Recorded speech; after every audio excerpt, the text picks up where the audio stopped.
100,000 to 300,000. Ginny. I loved it. When he asked him what he would do with money. Yeah. Lived in junk houses all my life. I thought. Without further ado, we are going to begin our last panel of the day. And we appreciate everybody being here. And we were just talking about whether we might turn this into an annual event. Yay or nay? Yay! Annual event, Old Weird Houston, part 2, part 3, part 4. These guys say, yeah, do it. I think we will. This panel is about the Orange Show's history, and we're going to talk to you a little bit about the conservation effort we have coming up. And I'll introduce our panelists. Bryan Taylor, man about town, art car artist, former employee at the Orange Show. William Martin, what is your title at the Baker Institute? I'm I direct the Harry and Hazel Siobhan Fellow in Religion and Public Policy. Fellow in Religion and Public Policy. Yes. And also direct the drug policy program. So we believe in the separation of church and state and the separation of cannabis and crime. All right. Susanne Theis, former programming director here. Ty Eckley, the man who was Jeff McKissick's neighbor while he was building the Orange Show. And you remember Cody, our archivist, down on the end. And I'm not going to chew up too much time talking, but I did want to walk you through a few historical slides to set a little context for this conversation. Oh. Yeah, all right. There's our man, Jeff McKissick, 1978, while he was building the Orange Show. This is a photo by a photographer named Don Francis. Jeff was from Fort Gaines, Georgia, born in 1902. Worked in his dad's dry goods store. You see a picture of it there. There's the steamboat that used to come into the station there on the Chattahoochee River. When you go into the Orange Show, you see a steamboat and you see a little pond that represents the Chattahoochee River. This is the influence right here and what Jeff was thinking about. Jeff is a young man during World War II era. He learned to weld in Jacksonville, Florida, where he was working on Navy ships. Moved to Houston, Texas in 1955, where he bought property in this neighborhood. There you see on the left our neighborhood when it was brand new. Telephone Road only went, the Gulf Freeway only went as far as Telephone Road until 1948. You can see on the little blown up part on the right, you see Munger Street, and there's nothing at all on it at that point. Here's the house that Jeff built by hand right across the street from the Orange Show. It no longer exists. Ty Eckley tore it down by hand also. He'll maybe tell you about that later. Here's the original permit for the Orange Show. You can see it was meant to be a beauty parlor. Jeff thought it would be a good way to meet women. He actually operated as a plant store for the first 10 years. It was called the American Tree Nursery and Worm Farm. Jeff wrote this spiffy little book, How You Can Live 100 Years and Still Be Spry. He was definitely a zinester. This was a collection of information that he picked up at the library during many hours of research. You see 600 hours spent in research work in the public libraries of America. And in this book, he told you what to eat and how to exercise, and that you should go to Hot Springs, Arkansas on your vacation and bathe in the radioactive waters. It'll fix you right up. Things we eat that make our bodies go. Here's the Orange Show taking shape as we now know it. This is when it was still under construction in the mid-'70s, but Jeff began to transfer all the information from his book onto the walls of the Orange Show in these amazing mosaic tile murals that often tell you things like be smart, drink fresh orange juice, but sometimes it's messages of community care. We care about you. We're glad you're here. These are all things that we still embody today in our programming and attitude. And there's Jeff again. At the Orange Show near the end of his life. He died in 1980, a couple decades shy of 100 years old, which he was determined to live to be 100 years old. But when he died, he left behind a note saying, if anything happens to me, contact my friend Marilyn. She'll know what to do with this place. That's Marilyn Oshman, the founder of our organization. And if it weren't for Marilyn, the Orange Show would not exist anymore. Not only did she save it to preserve it, but also to program it. Hey, here's the My Dolls in 1984 playing in the sideshow stage. Hope you'll stick around and see the My Dolls. They're playing at 4 o'clock in the Steamboat stage. All kinds of crazy, fun stuff at the Orange Show over the years. And we still use it today for performances. Here's Yasmin Williams last year. We do fun things like here's a sketch club that meets once a month. It's totally free. You just show up with your sketch pad, hang out with other artists, have a good time, build community. We're doing what we can to restore the Orange Show. We have a huge grant coming up that we will tell you about later on, but we also have a grassroots conservation program called the Conservation Corps. Anybody can get involved and take part. These are the little cosmetic touches that need to be constantly dealt with. And you can see that we have turned this into this. This rusty boat, we did a lot of work on this. I think Jonathan Paul Jackson, he's around here somewhere. Look, that guy over there by the bar, Jonathan Paul Jackson fixed that boat. Looks like this now. Good job, Jonathan Paul Jackson. Yeah, give that man a round of applause. So anyway, that's all I have to say. I'm going to chat a little bit with our panelists, and I think probably let's start with Mr. Martin, who wrote in, I believe, October of 1977, an article in Texas Monthly that introduced the world to the Orange Show. I believe it was the first article ever. Will you tell us about your experience visiting with Jeff McKissick? Sure. Am I on here? Yeah, okay. Sure. I think Houston Chronicle had some kind of article in it, but the article in Texas Monthly was the first one that got any real attention. My dear and wonderfully imaginative and superb painter, Lynn Randolph, who knew that I write about a lot of things. I'd written about gospel preachers and wrestling and various things, and she said, "Somebody I want you to meet. I think you'll want to write about him." So that was that's where she brought me over here to meet Jeff McKissick, and he was just really an amazing guy. Amazing because he was just so confident. I mean, just he was absolutely he was strong and he said right away he went dancing 4 or 5 nights a week, and I mentioned something about how he looked, and he said, I do not have the least doubt that I will live 100 years and still be spry. I can sense it. Just like a pitcher in a baseball game can sense it. He has a no-hit, no-run game going underway. This is the day the pitcher has rhythm, perfect coordination between mind and body. And Jeff seemed to feel that way. Well, at 85, I feel sometimes like a baseball player, but it's a knuckleballer trying to get a few more years out of a leaky. So I feel like I have not reached my expiration date, but I'm past my best if used by date. So I was pleased to talk with somebody who had that much kind of confidence in how he looked and felt that good. But Jeff was completely, totally convinced that he was building something that would be world famous, that would just change. Everybody would want to see it. Everybody would be interested in the orange that you eat. He always made that play. And you mentioned steam.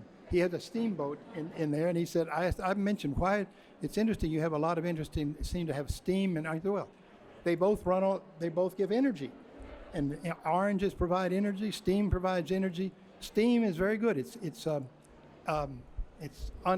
doesn't contaminate, and it's very powerful. Someday they're going to have cars made with run on steam. I think his history on automobiles is a little shaky there, but he was convinced. But you look at it, you think, well, very much interested in the process. As he took me around the places, in every little corner of it, he'd say, "There's going to be a puppet here. There's going to be this is going to have a statue," or he'd have a statue there, and he'd say, "I got this from the top of some hotel downtown," or this stair rail came from the Stowers Furniture Company, or the bricks came off the Capitol Theater downtown. And he knew all these places because he'd worked for the post office for these years. So he was a scavenger and a collector, and he also liked the economy of his work. he liked to tell you how much it cost or how you got it for almost next to nothing. And if you tried to buy it, it'd cost you thousands of dollars. And he said, my house, my living room is filled with this kind of thing because you'd never know. You got to get this stuff ahead of time. You can't just go and buy it. And you couldn't afford it. But he was a great, he picked it up and nearly always threw in from here to Hot Springs, Arkansas, where he went every summer, vacation there, where he could take the baths. The radioactive water there, and he talked about how the baths. He's very much in favor of that. I think they had dances every night there at Hot Springs as well. But Jeff had no question that this was going to be a great success. You ask what he said. I think everybody in the United States will want to come see it.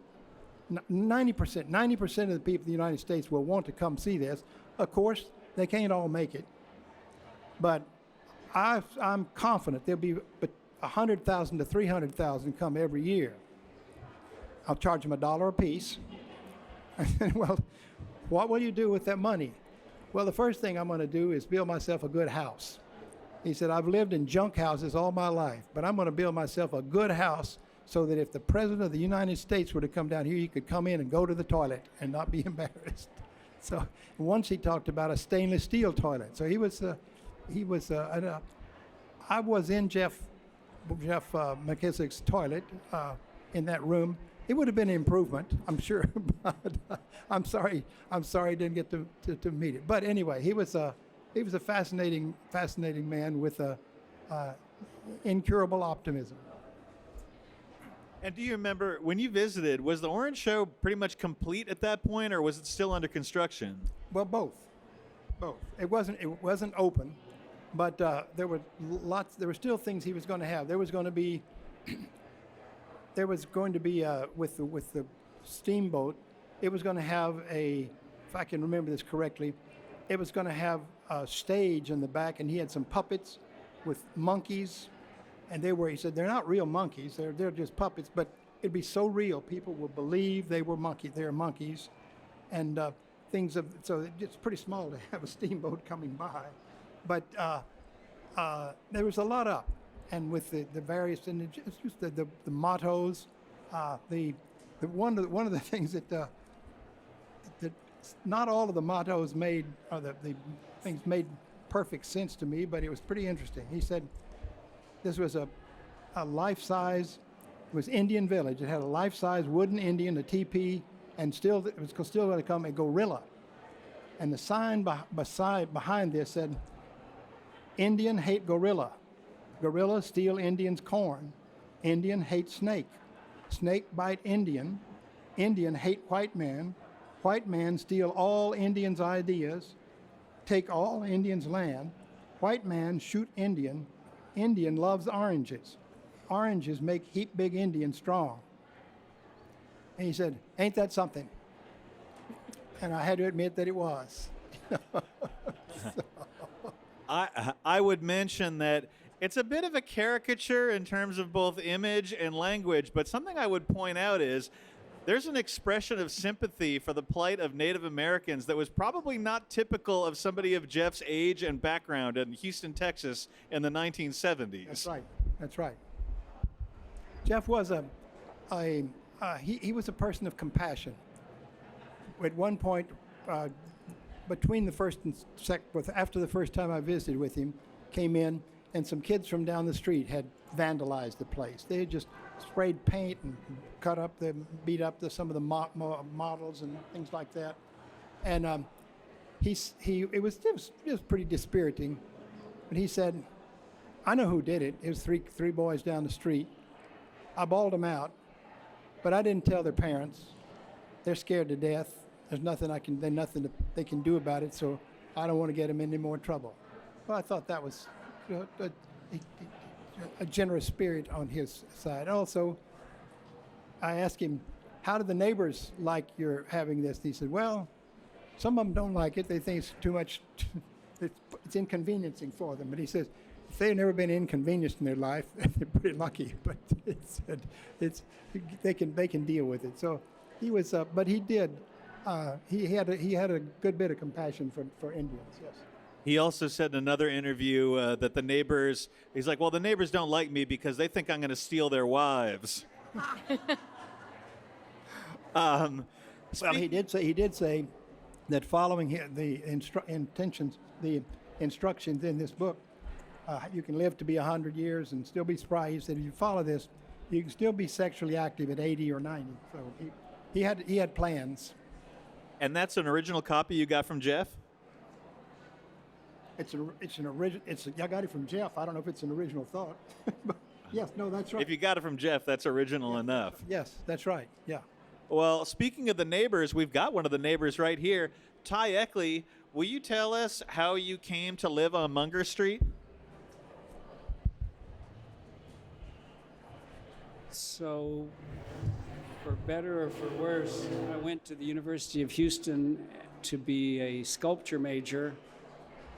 And along that process, I became acquainted with Simon Rodia's Watts Towers and a few other pieces of art like that. And I thought, I don't have to go to LA. I have one right here in Houston.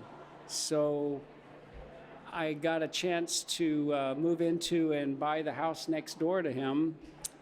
And in those days,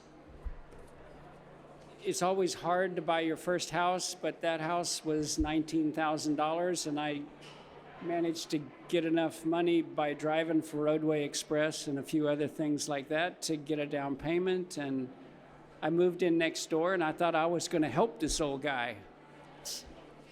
Yeah, that didn't happen. Jeff didn't let anybody help him do anything, and he was fierce about it. I mean, he was like, he's a real gentle guy until you tried to help him, and then he was like, yeah, don't do that. As a matter of fact, I married this really cute little Irish girl who I met in jewelry class at U of H, and it was a big deal when one of the shirts on one of the mannequins was missing enough buttons to close it, and he let her fix the shirt and mess with the clothing on the mannequins. There was one, in his words, old black guy, that when he needed something heavy held up in the air, he would let that guy come in and help him hold it up so he could weld it, and that was it. Something a lot of people don't know is Jeff hauled almost everything over to the Orange Show on his bicycle, because he didn't drive.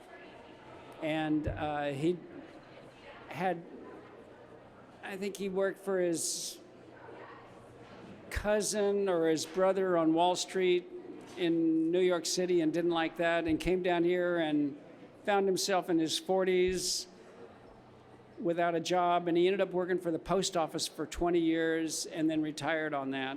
And that's when I met him. And I think the most remarkable thing about Jeff for most people was that he had these sparkling blue eyes that actually twinkled. And I'd be out, mowing the lawn or painting my house or doing something for a minute while I was at the house, and car after car would come by over a period of years with women from all over the world. And they just had such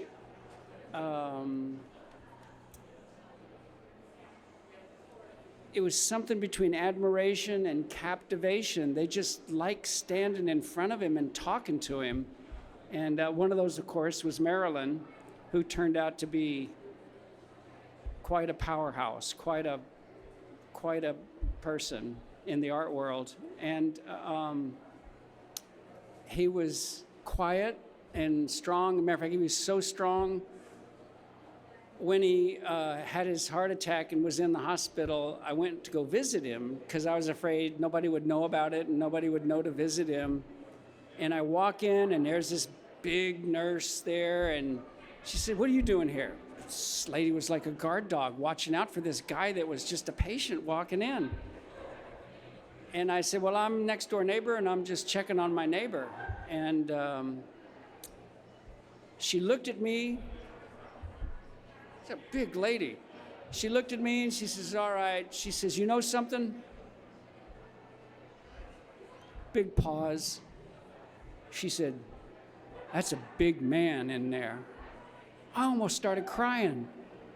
I look over there, and in the bed, and his chest is huge. His chest is so high above the bed, and he's laying in bed there, and they had freaking tied his arms down because he wanted to get out of bed. You know, he was still alive. He's ready to go.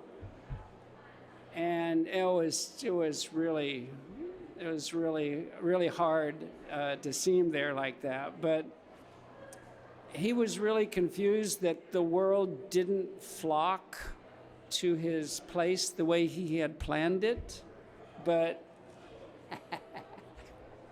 I think he's gonna get the last laugh. I think it's really gonna happen. So,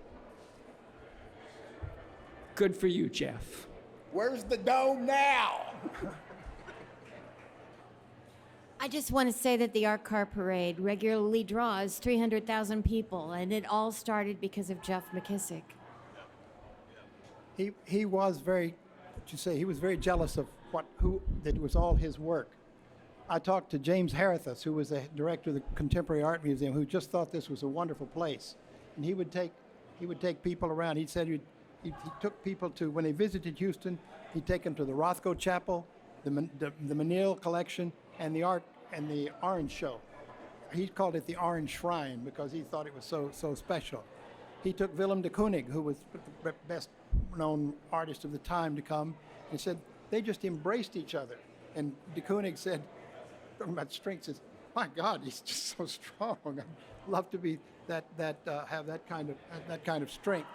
But Harithus said, "I've gone over there and helped him, and move some of the dirt and some things like that." And I mentioned this to Jeff. He says, no white man has ever helped me build this plane and done any work on this.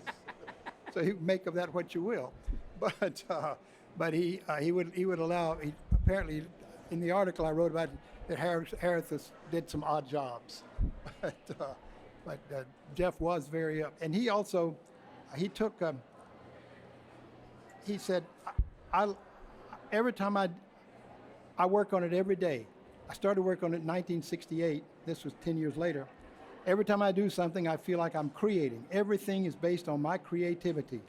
You could take 100,000 architects and 100,000 engineers, and all of them put together couldn't conceive of a show like this. So he was, as a man, not lacking in confidence. There's a handed down story that I'll mention.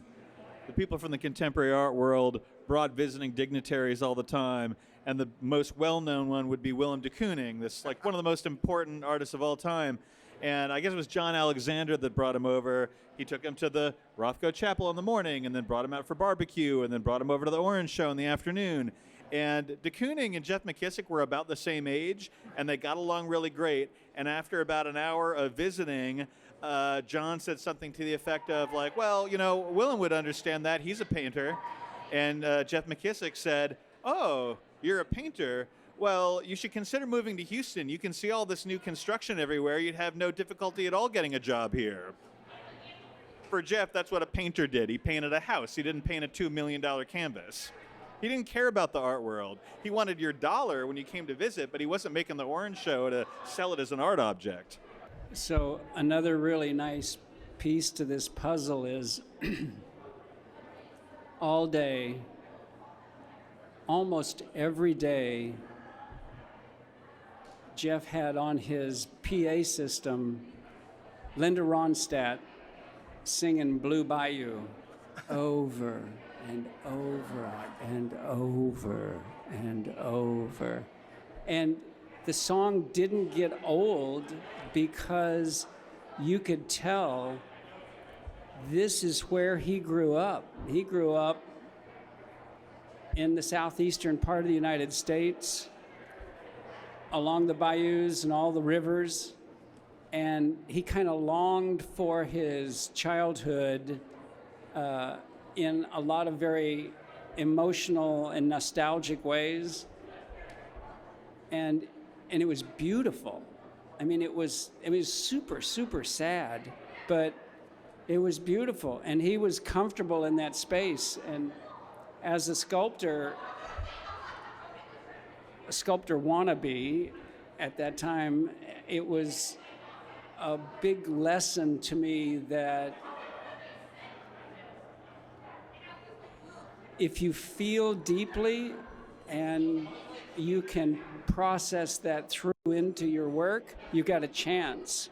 Because Jeff didn't know anything about art. He didn't know anything about building. He didn't know about anything, but he was so full of life and he was so full of emotions that he was magical. I watched some of the most powerful women on this planet pull up in a rental car and say, "Where's Jeff?" I mean, I was like a pigeon on the telephone line. You know, where's Jeff? You know, I'm coming from another part of the planet. I'm coming from another universe mentally. Where's Jeff? I need Jeff. And it was like, whoa. That's what happens when I go to the Contemporary Arts Museum and I see this Motherwell that's this Motherwell painting that's 27 feet wide and just makes me go like, bam. Okay, Jeff was able to do that by feeling deeply. And that was a big lesson that I learned from him. Sometimes we listen to Linda Ronstadt's Blue Bayou when we're in there painting and working on the place, and it still has that magic. Susanne, can you tell us about your entry into the world of the Orange Show? I was a student at the University of Houston when your article came out. And the funny thing is it was so close, but none of us really knew where it was, like how to find it. I wasn't an art student. If I'd known the art students, I would have known, but I was a history student. So I worked for the administration. And Marilyn, when Jeff passed and she was contacted, she really wanted to save the place. But at first she thought, we will give it to somebody to run. We'll save it and we'll give it to the city or the parks department or the university to run. So she went to the people that were the chancellor at that time and made the case. And his name was Barry Munitz. He later became the head of the Getty Center and was left in disgrace, but that's another story. But he was just entranced with the idea of the Orange Show and wanted to help. And so they were involved in some way, but they weren't able to take it over. So Marilyn started to go visit places around the country, the Watts Towers, and some of the other sites that were individual artists like this, self-taught artists who concentrated their whole life to create something. And she found that over and over again, she was told, don't give it away. Only the people that care, the people you need to care for it, You know, don't give it to the Parks Department. In 2 years, it'll be something else. Don't give it away. So she then started a campaign to raise money to do the conservation. The walls were, you know, they envisioned the public being able to visit, and the walls weren't really necessarily sound. I mean, he built with concrete block and wood and love and passion on sand. So they hired Barry Moore, who was a very respected historic preservation architect, put together a plan. They spent, I think it was $125,000. It was 1981, 1982. And it opened in 1982 with a big festive. They had bagpipers because Jeff was from Scottish. They had family activities, and then they had a party at night. It opened in September. And they decided then that they needed somebody to run it. so they advertised for a director, and word filtered down to me. I was like the lowest person in that office of the chancellor, and I came over to talk to her about it. And I had been the president of the University of Houston Student Program Council, and we did all kinds of events. And she was interested. I mean, her mandate was, I want the Orange Show to be an important place on Houston's cultural landscape. And so she liked me, I loved her, and I started in September of 1982. I worked at her house. The first day she was in her nightgown, she came in at 10 o'clock and she said, look, I forgot to tell you, I'm going to India in 2 days, but you'll be fine. And Sharon Capriva had been hired right before the opening to help with the administration of the database, to create a database, which was 35 pages of names on those kind of labels that you could go take and have printed onto adhesive. And so Sharon and I looked at each other and we're like, what are we going to do? And she said, Marilyn's like, you'll figure it out. And I said, like what? And she said, well, one of them, you could do an Easter orange hunt. And I think you're doing one this year. We did one every year. You, as a punishment for some sins, I forget which ones, we made Bryan wear the Easter bunny outfit, and he was one for years. But that was my introduction. And I will tell you one other thing, because we're talking about the conservation. The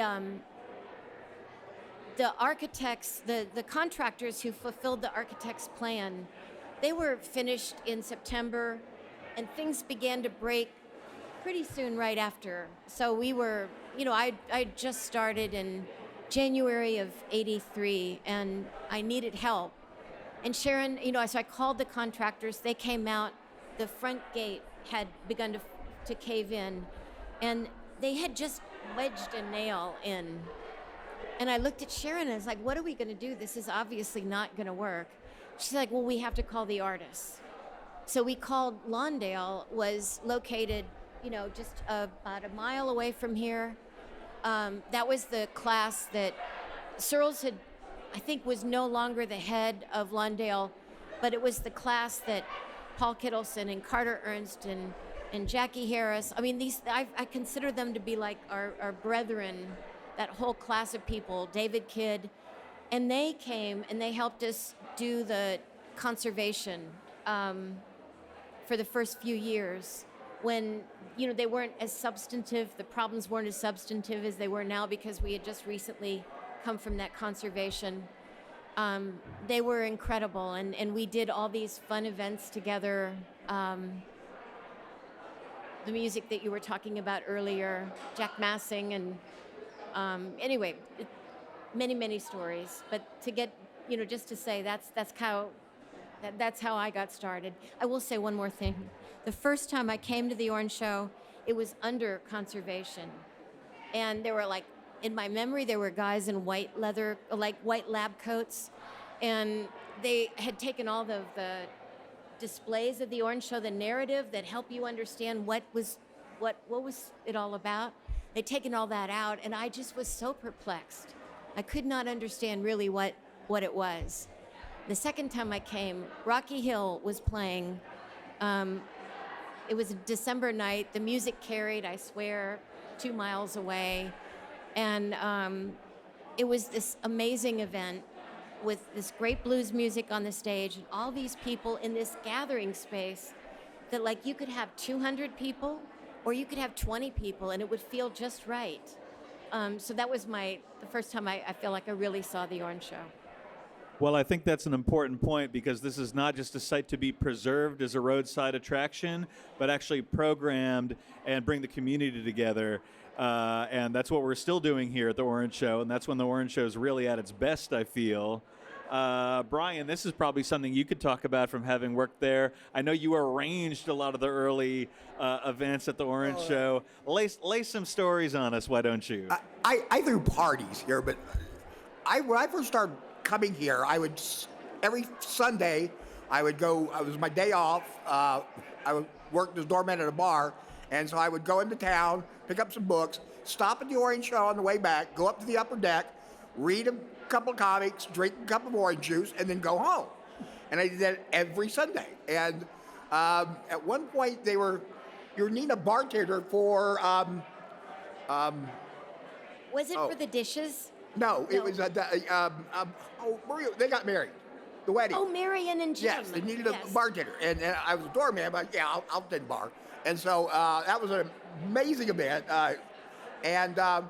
so I would start volunteering whenever I could, and I would show up at every single. If I was driving into town, I'd always look to my left. If I saw the lights on, the Christmas lights around the place, I would exit Tlepson, do a U-turn, and come back and just see what's going on, because there was such weirdness going on at this place.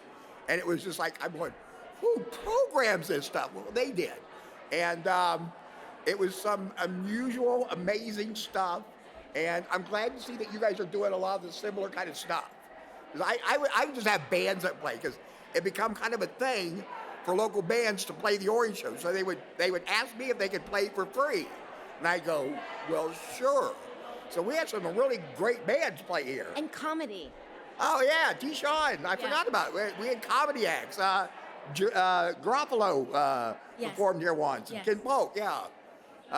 Lots of just amazing stuff. But it's so hot over there sometimes. It was just, but yeah, I'm really glad that you get, after volunteering for like, I don't know, 6 months, 8 months, and then I helped on the restoration because I needed a job. And so they just, after the restoration, I just kind of kept hanging around till they started paying me. Not exactly sure how that transcended, and it worked out great for me because, I mean, I went from a doorman at a bar to a doorman at the Orange Show, and I was dealing with a much better class of people.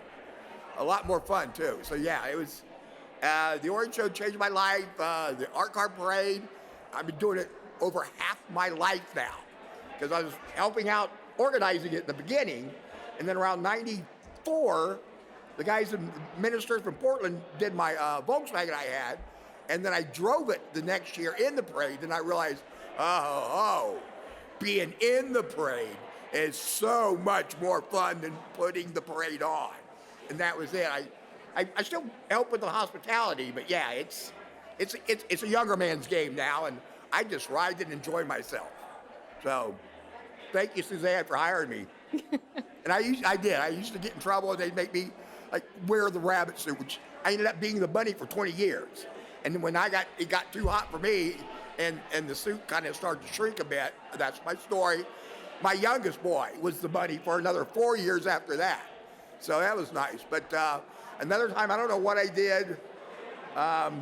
You made me keep the Orange Show open for 24 hours, which I ended up getting different things throughout the night. Like one group did a theater thing and stargazing from the upper deck and orange juice and bagels to watch the sunrise. It was, yeah, because you had to be quiet at certain times, but I always had to be respectful of the neighbors. And the neighbors, I think, when Jeff was, some loved us, some didn't. I want to ask you something, because you both have made a point about Jeff not letting anybody help him. We would regularly see women at the Orange Show who said Jeff wanted me to play the piano on the turntable. And then once this young woman came, she was pretty young. I mean, she was like in her 20s. And she said, she said she grew up there and she helped Jeff with it. And I said, oh, well, we'd never heard that before. And we were looking at something, and I said, I always thought, it was by the mosaic that's by the fountain, the little boy fountain. And it kind of goes off downward. And Jeff was all over the place, is pretty meticulous. And she said, oh, he let me do that. So I think there were people that he let that were girls. So Jeff would repeatedly describe his image of what was going to hold people's attention. There'd be a young boy who would sing and dance, and there would be a beautiful lady playing the organ, not a piano, an organ. And this was his idea of entertainment, evidently something that he had seen in the past. And that was his main attraction. And then he would say, yeah, and maybe some other stuff. but that was it. But Susanne said something I think is really important. When Jeff passed away, all of a sudden, his brother showed up and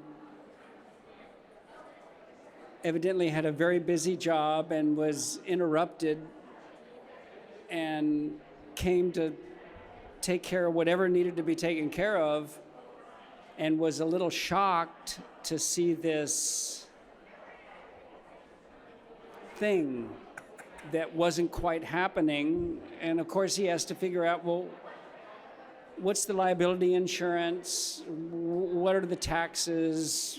What are the assets and liabilities? And he was a very nice man, but had a lot on his plate with his regular business. And in a 2 or 3 or 4 day period of time, they thought, okay, well, how much is it going to cost to get this thing up to carrying its own weight?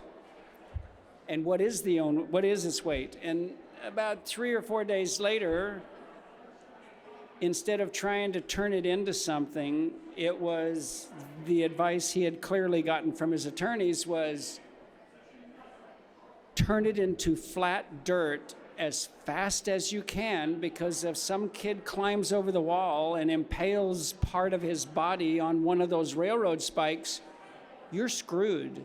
And you're screwed for such a large amount of money, you can't handle it, your family can't handle it, level it now. So he comes to me and he says, you're in the construction business? Yeah, like I'm in the construction business. I'm a sheetrocker looking for a job and going to art school, so I can't work during the day, which is really a tough combination.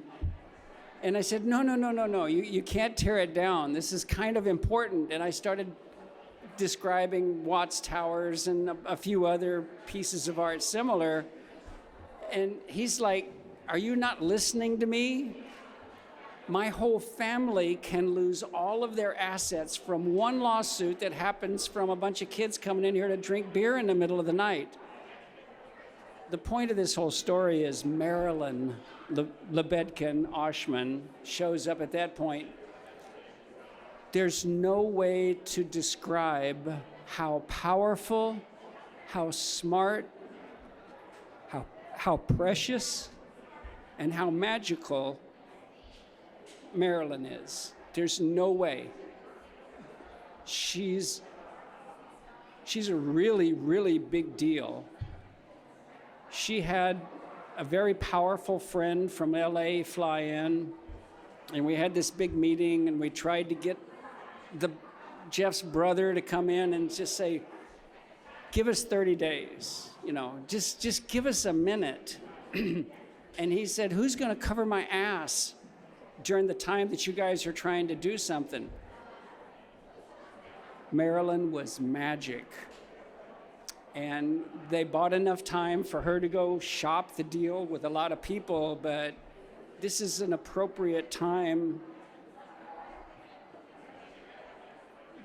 to all bow to Marilyn, because without her, that would be an empty lot.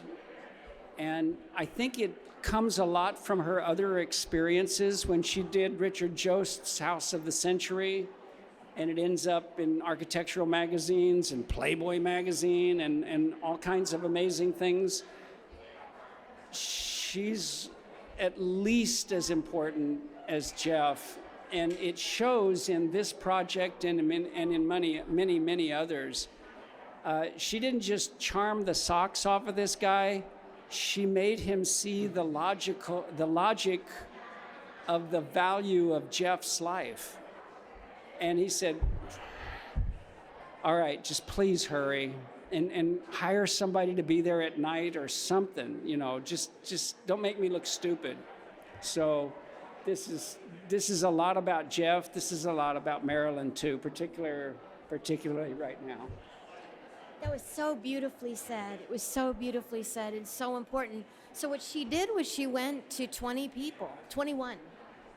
And they ranged from Dominique Deminil and Nina Cullinan to ZZ Top.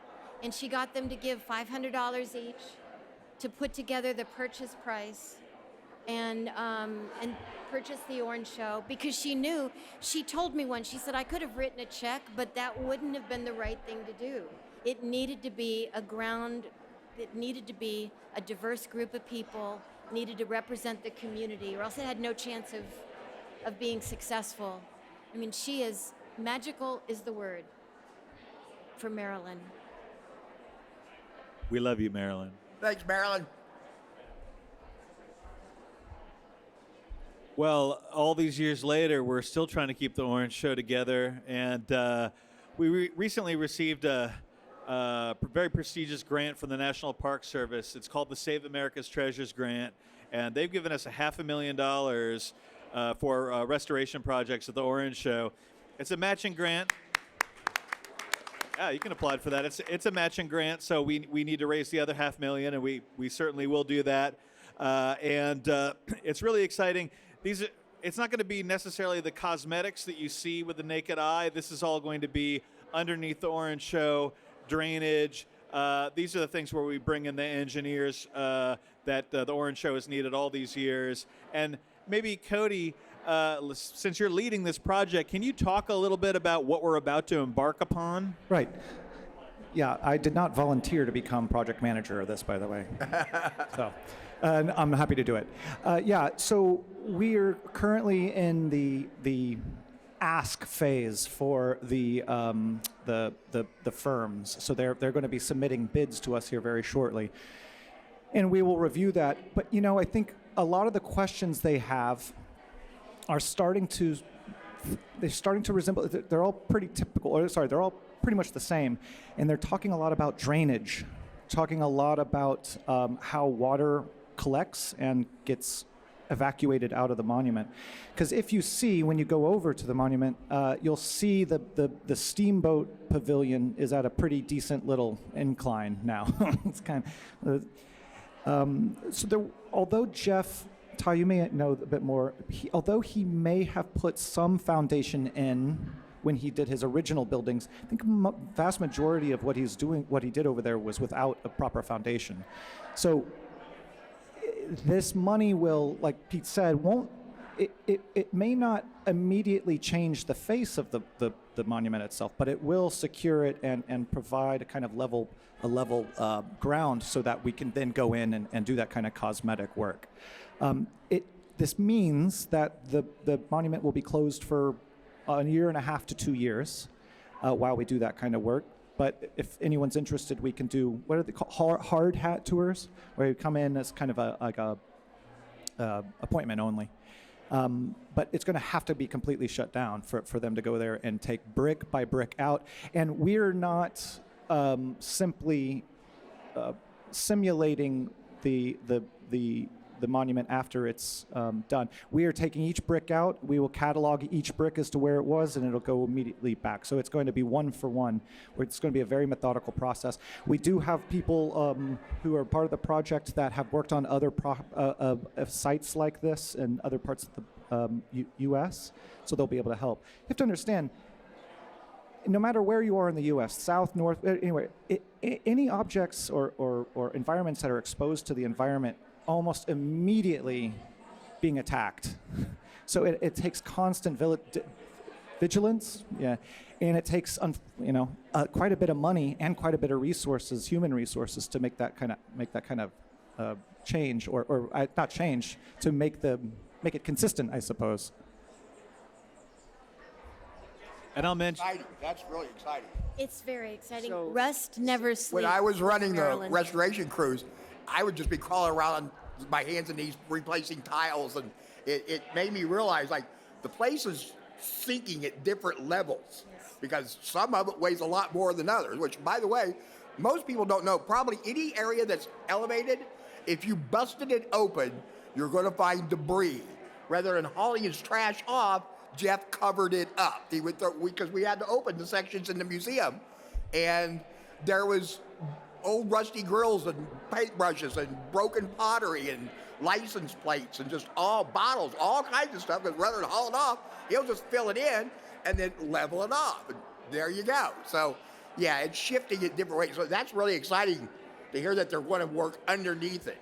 That's because everything I did was, well, cosmetic, made it pretty, but didn't help it in the long run. So everybody coming up on that project is in for a real surprise. Jeff kept telling me over and over, I'm embarrassed about my house. It's where I practiced. It doesn't work.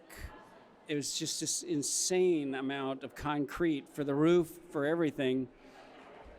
So when he passed away, I bought the house and I started tearing it down.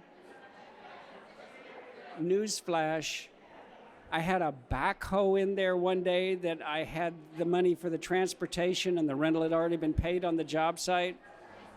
As far down as the backhoe could dig, there was concrete and 1-inch steel cable. Underneath that house, the place where his house is, 14 feet down, there's concrete. How in the hell did Jeff dig with the water table that we have in Houston, 14 feet in the ground, and pour concrete and put steel cable?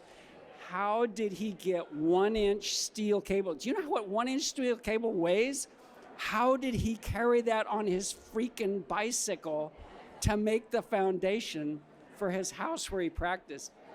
Whatever engineers get the job of redoing the foundation for that, they have their hands full.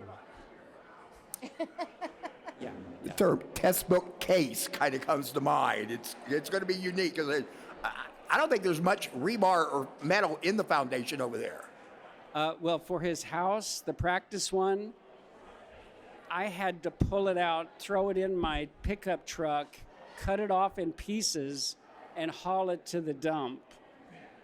It took me almost a year and a half to take that house down and haul all the pieces away. At one point, I had 3 or 4 people out there with me one day, and we were burning all of the wood, and the flames were 20 feet high. It's a miracle that the neighbors didn't call the fire department, but they wanted the house gone so badly. Nobody said a word. We burned and burned and burned. Yeah, so good luck, buddy. Ty and Ginny's house subsequently became the Orange Show office for many years. Was it the same house? That's amazing. So that house, we bought it, I think, for $32,000, but I don't remember what year. You don't remember? Oh, well, so we officed for Maryland, in Maryland's house for 6 years. And then the River Oaks Property Owners Association said, no, you can't be officing. You know, the Fruitmobile parked outside. So we had to move, and the house became available. So I think it was probably in the late 80s. Yeah. We still own that house on the property. It's not really habitable right now, and our offices are now in this building. And we talk a lot about what's going to happen to that property. A lot of ideas have come up. Community garden, Havel Ruck sculpture of some kind, which we've actually talked to Havel Ruck about. But usually when they do a sculpture, they take these houses that are ready for demolition and they turn them into these incredible masterpieces. Inversion House is probably their best known, that was on Montrose probably about 10 years ago. But usually when they're doing a thing, they're like, hey, we need some grant money to do this thing in Sharpstown. It's going to bring a lot of people into the neighborhood who wouldn't normally come for an art thing. That is not something our intersection here is lacking. We already have an amazing visionary art environment there. But the more and more I think about it, I feel like we need to fix up that house maintain it in a historic way, use it as a headquarters for our conservator in residence or our scholar in residence or whatever, because that's what you saw when you looked out the front door of the Orange Show for all these decades. It should remain and in the shape and appearance that it has now, is my opinion. Or you can just turn it into a giant snow cone stand, and Jeff would approve because it fits the mood of what he built. Let's have some fun. Come on. You're only alive so long. Can you put some fun in it? Well, I do want to mention again the Orange Show Conservation Corps. This is our community-minded group that we've developed, basically working out of the playbook that's been provided to us by the conservators who've looked at the monument over the years. We have a really detailed assessment. It's hundreds of pages, and it's very specific. So we're working from this as our textbook. We have paid artist leads who are working with volunteers from the community. If anybody here or anybody you know wants to come and spend a Saturday or Sunday afternoon with us, the really simple stuff anyone can do. Painting, scrubbing paint off of tiles that were sloppily overpainted over the years, even sweeping. There's actually a proper way that you need to do it so you make sure you're not dislodging materials from this really delicate structure or sweeping up tiles that have fallen out. We have an artist team that would love to work with you, train you, and it's great community building too. We've had a lot of artists and non-artists come in and they meet each other during these work days, and then they're off and working on other projects together. It's really kind of cool. And if anybody's interested in getting involved, please leave your name at the bar and we'll contact you and we'll tell you how you can get involved. We're going to be working during the month of May, so come join up with the Orange Show Conservation Corps. Questions? Any questions from the audience? None at all? You don't have any questions about any of this? I don't believe you. Right there. He bought the property in 1955. He began building the structure that would eventually become his plant store. The work accelerated in the late 60s after he had given up on the plant store and he began changing it into the Orange Show that we know today.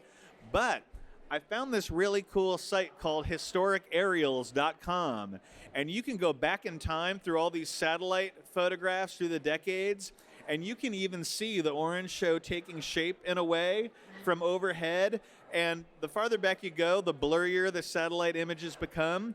But you can identify certain things like that's the roof of the museum. That's always been there since 1955. Now, the Steamboat Pond Ring was not. It's sort of an undifferentiated mess for a while, which I presume if that was his plant store, he probably just had a bunch of plants out there before he had the Chattahoochee River and a steamboat. Don't forget the beauty salon. Well, yeah, the beauty salon, although I don't think he got very far with the beauty salon. He said he had a better idea. He had a better idea. He said beauty salons are going out of style. He had a better idea, the Orange Show. There's a leap.